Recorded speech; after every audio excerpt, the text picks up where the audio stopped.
Let's get salty! Hey everyone, Zeddy here again today with a brand new video, and the nerfs are going live for Standard and Wild today, usually around 10 a.m. PST, 1 p.m. EST. By the way, I'll be streaming over at twitch.tv/Zeddy. If you want to come hang out, I'm going to be trying out as much as I can, Standard, Wild. I'm expecting to see some duels changes as well, so probably those three modes. And I thought I would recommend 5 decks from Standard and Wild that you can try out and hopefully have some success with, as they have been successful already or might have a chance to shine with some of the nerfs going live. As well as we got the giveaway video, $100 out of my pocket to one lucky winner for 47,000 subs. We're nearing 48K.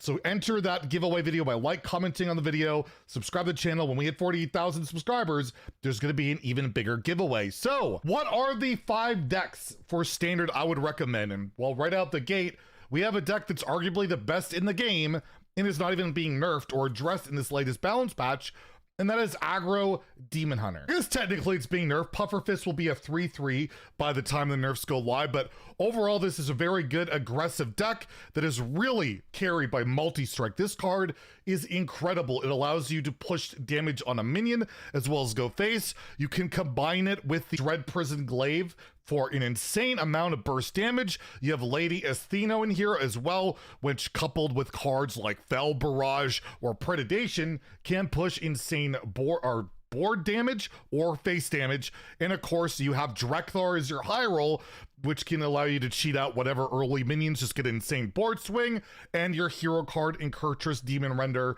for even more damage, more removal. This deck should do pretty well post-nerfs because, well, it was doing incredibly well before. The only disadvantage for it is there should be less druids and maybe a bit more control, which does counter this deck pretty well. Speaking of control, we have Control Paladin, which I don't expect to change too much. Maybe someone will try and make a dragon version work, but I feel like the cycle is not there, and nor is Kazakhstan really needed in this deck. But it is based on your Holy Package, where you have Immortalized in Stone, which can discount your Garden's Graces. You have Lightforged Cariel in there as your hero card, which can continue to buff up Mr. Smite, which can basically do an OTK. You have incredible board clears in here, like Wild Pyromancer, which you can combine with Holy Mackie Roll.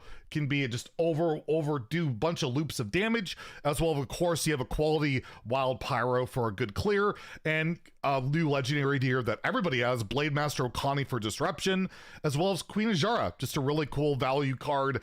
Get a Colossal, get some draw, whatever you need. It's a pretty solid card. This deck has done pretty well with its main weakness being Druid, and again, Druid should be a lot less, so this deck should do very well. And speaking of a deck that struggled against Druid but did well against other things, that's Control Warrior. This is going to be my take. I'm not saying this is going to be optimal or anything, but this is going to be my take. I will try. I'm going to try and make Kazakhstan still work. So I have a couple of Azure Drakes in here, a Nyxian Drake, as well as Raid Boss. And you could try a Nyxian Warder as well. I might have to throw that in for more Dragon support. That's the 3/6 that gives you 2/2/1 rushers. You could also try the new Amalgam, the 2/3 Amalgam. A cheap, it counts as a dragon, but you have in here a bit of mana cheat with your From the Depths. You can get the bottom of your deck with Finley. You can draw a lot of cards with Forge of the Flame, and well, you have Rakar the Valorous and your whole control package, and even have Nelly in here for that Smite OTK package if you get that roll. I'll be trying this out for sure. I've been enjoying Control Warrior, and I want to see if I could still make Kazakhstan work, so we'll see how it plays out. Probably not that well, knowing my deck building skills. I expect Quest Hunter to do very well post nerfs. It struggled with Druid, and well, it does very well against board-based decks, which I expect to see more of. Good against Control because it's really hard to get around the insane amount of damage this deck has. Of course, you have Defend the Dwarven District. You have the Naga package in here with Crush Law Enforcer, the Drekthar high roll, because that's just always super solid, and you have Furious Howl, and just a ridiculous amount of damage in this deck.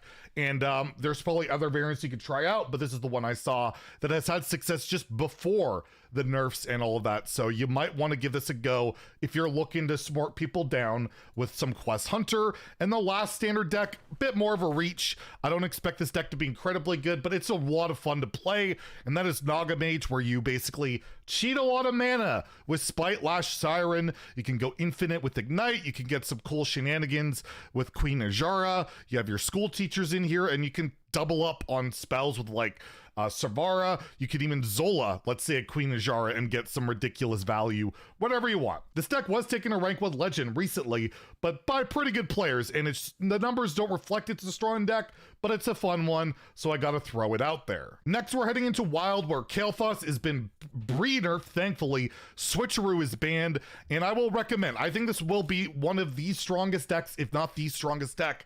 Post-nerfs is Pirate Rogue. Pirate Rogue is absurd in Wild, particularly with the addition of Swordfish being added to the game.